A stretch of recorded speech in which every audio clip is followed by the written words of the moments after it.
fait 20 ans que je chorégraphie. Je fais partie de cette génération de danseurs chorégraphes qui ont contribué à la reconnaissance de cette danse sur les plateaux. Parce que moi je me souviens pendant les années 90, on me disait « Ah, tu fais du hip-hop ?»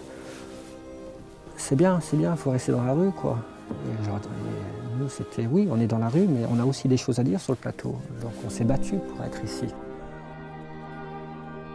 C'est devenu un projet de vie quelques années plus tard, lorsque j'ai réalisé que la danse était un langage universel et qu'elle n'avait pas besoin de frontières. Là, je me suis dit, waouh! Donc j'avais les deux choses, la passion et ce langage universel qui n'avait pas besoin de frontières. Je me dis, tiens, ça c'est ma vie.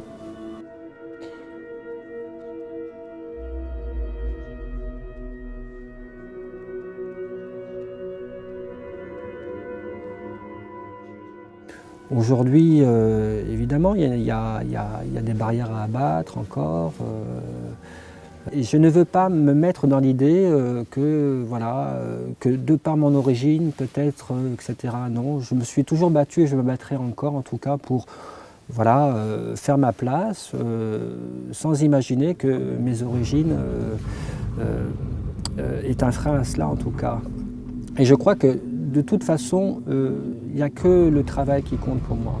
Voilà, je suis un acharné du travail.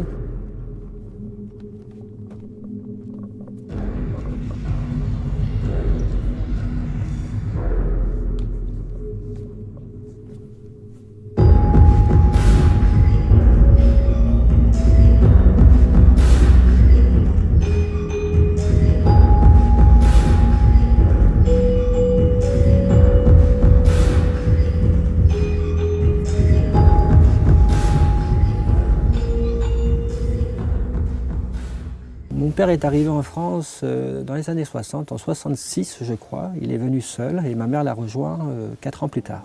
Quand j'étais petit, j'avais tellement peur des blocages que pourraient avoir mes parents par rapport à une certaine voie que j'avais envie de prendre. Et en fait, ils m'ont surpris et ils me surprennent encore aujourd'hui parce qu'ils ne m'ont jamais bloqué, ils ne m'ont jamais interdit, même s'ils ne comprenaient pas ce que j'avais envie de faire, notamment le métier. Je quittais l'école en leur disant je vais être artiste. Être danseur chez nous, c'est pas un métier, comme beaucoup. C'est pas propre à notre culture. Mais ils m'ont laissé faire. Et ça, je leur dois beaucoup à mes parents, quoi.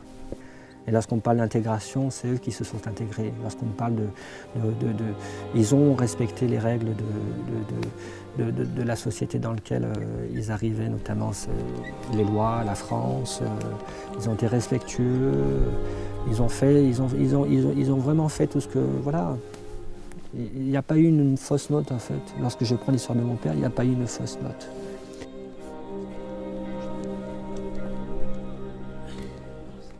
Le plus important, c'est de connaître son histoire.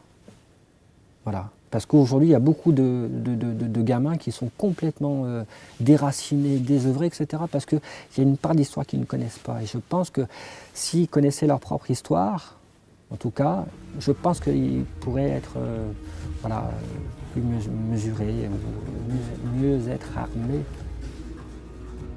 De connaître l'histoire de mes parents et de toute cette génération, ça m'a permis peut-être de mieux savoir qui je suis. Mais ça m'a aussi permis de me dégager d'un fardeau que je portais quand j'étais gamin. Et pendant très longtemps, j'avais le sentiment que j'étais dans l'exil, que je vivais l'exil. Et à un moment donné, je me dis, mais ça va plus, enfin ça va pas. Je suis né à Lyon, à Saint-Priest, je suis un Gaune, j'ai grandi dans les quartiers de la Croix-Rousse, je suis issu évidemment d'une double culture, mais c'est une richesse. J'ai pas l'impression d'être,